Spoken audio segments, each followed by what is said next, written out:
izinto kwesinye isikhathi izinto mayingasenzeki uboka ubuza ukuthi ume kanjani uNkulunkulu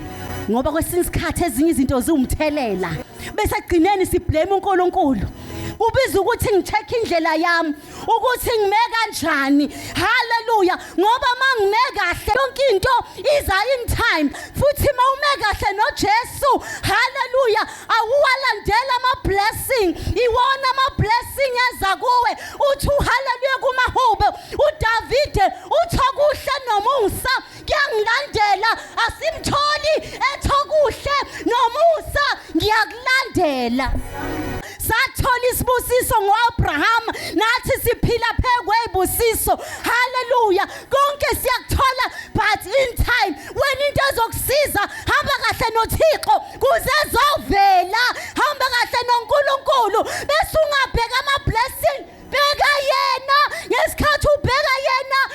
ubheka wena bese thokuhle nomusa kuyangilandela